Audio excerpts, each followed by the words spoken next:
Hello everyone, welcome back to this channel future nursing officer. आज की इस important class के अंदर कम्युनिटी हेल्थ नर्सिंग के बीसीजी वैक्सीन के बारे में हम लोग डिस्कस करेंगे। बीसीजी वैक्सीन से बनने वाले A to Z क्वेश्चंस हम लोग इस क्लास के अंदर डिस्कस करने वाले हैं। छोटी सी क्लास होगी 3-4 मिनट की, जिसके अंदर बीसीजी से रिलेटेड जितने भी MCQs बनते हैं वो मैं यहाँ पर आपके साथ शेयर करने वाला हूँ।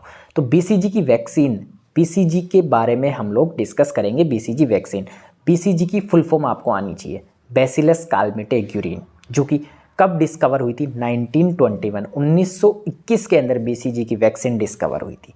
ये एक लाइव वैक्सीन है। कौन सी है? Live vaccine. एक एक MCQ बनेगा, हर एक लाइन के अंदर आपके बीसीजी से रिलेटेड MCQ बनेगा। बीसीजी की फुल फॉर्म बैसिलस कालमेटेग्यूरिन, ये डिस्कवर हुई थी 1921 के अंदर, और ये लाइव वैक्सीन है, लाइव एटेन्यूएटेड वैक्सीन है। इसके अलावा इसको डाइल्यूट करते हैं नॉर्मल सेलाइन में। किसके अंदर डाइल्यूट करते हैं? नॉर्मल सेलाइन में। और एक बार डाइल्यूट करने के बाद, एक बार अगर हम लोगों ने डाइल्यूट कर ली नॉर्मल सेलाइन में, तो उसको हम लोग 4 घंटे तक यूज़ में ले सकते हैं। क्योंकि अगर हम लोग 4 घंटे तक इसलिए यूज़ में ले सकते हैं क्योंकि इसकी जो पोटेंसी है वो मेंटेन रहे। अगर हम लोग बाद में लेंगे तो इसकी पोटेंसी नहीं रहेगी, अच्छे से ये काम नहीं करेगी। तो इसलिए हम लोग इसको विद इन 4 आवर्स के अंदर हम लोगों को इसको यूज़ में लेना है, रिकंस्ट्रक्शंस के बाद, यानी इसको डाइल्यूट करने के बाद। और इसको देते हैं हम लोग इंट्राडर्मली लेफ्ट अपर आर्म के अंदर इसको देते हैं।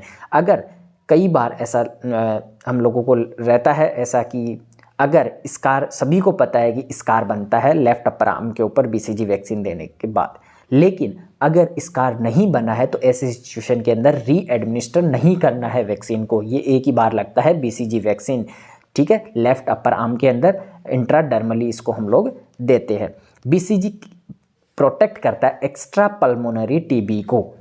किसको प्रोटेक्ट करता है? एक्स्ट्रा पल्मोनरी टीबी को, जिसको हम लोग बोलते हैं पोर्ट्स स्पाइन। पोर्ट्स स्पाइन से हम लोगों को प्रोटेक्ट करता है। कितने साल तक? 15 से लेके 20 साल तक। अब इसकी एफिकेसी क्या है? एफिकेसी की बात करें तो इसका 50 से 60% इसकी एफिकेसी है। और इसको स्टोरेज करते हैं हम लोग 2 to 8 डिग्री सेंटीग्रेड टेम्परेचर में। कितने में करते हैं? 2 to 8 डिग्री सेंटीग्रेड टेम्परेचर में हम लोग इसको स्टोरेज करते हैं। और उसके बाद आता है कि ऐसी कौन सी सिचुएशन है जिसके अंदर हम लोग बीसीजी वैक्सीन नहीं देते हैं। तो बीसीजी वैक्सीन नहीं देने का सिचुएशन कुछ क्राइटेरिया है, जैसे कि प्रेगनेंसी में नहीं देंगे, इम्यूनो कॉम्प्रोमाइज पेशेंट के अंदर नहीं देंगे, जैसे कि किसी पेशेंट को एड्स है तो उसको नहीं देंगे। और अगर कोई मरीज, कोई पेशेंट लॉन्ग टर्म के लिए स्टेरॉयड ले रहा है तो उस सिचुएशन के अंदर हम लोग नहीं देंगे, क्योंकि एक लाइव वैक्सीन है। क्या है? लाइव वैक्सीन को इम्यूनो कॉम्प्रोमाइज पेशेंट के अंदर नहीं देना होता है। इस चीज़ को आपको माइंड में रखना है। एक बार इसको हम लोग वापस से रिवाइज कर लेते हैं बैसिलस कालमेटेग्यूरिन वैक्सीन के बारे में। BCG vaccine extra pulmonary TB से हम लोगों को प्रोटेक्ट करता है। इंट्राडर्मली ये लगता है, नॉर्मल सेलाइन के अंदर इसको डाइल्यूट करते हैं, लेफ्ट अपर आर्म के अंदर लगाते हैं, इंट्राडर्मल लगाते हैं। 1921 के अंदर ये डिस्कवर की गई थी। इसके अलावा ये लाइव एटेन्यूएटेड वैक्सीन है। नॉर्मल सेलाइन के अंदर इसको डाइल्यूट करते हैं। एफिकेसी 50 से 60% होती है। स्टोरेज 2 से 8 डिग्री सेंटीग्रेड टेम्परेचर के ऊपर इसको स्टोरेज करते हैं। और एक सबसे ज़्यादा इंपॉर्टेंट बात, इसके स्ट्रेन कौन सा होता है? बीसीजी का स्ट्रेन होता है डानिस 1331। कौन सा होता है?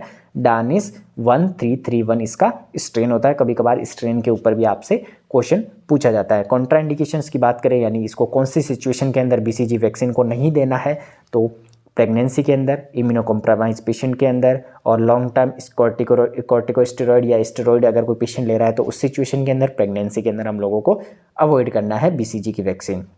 ओके, इसी प्रकार की इंपॉर्टेंट अगर आप नॉलेज चाहते हैं तो चैनल को सब्सक्राइब कर लीजिए और बेल आइकन को प्रेस कर लीजिए, जिससे कि हर एक वीडियोस के नोटिफिकेशन आप तक पहुंच सके।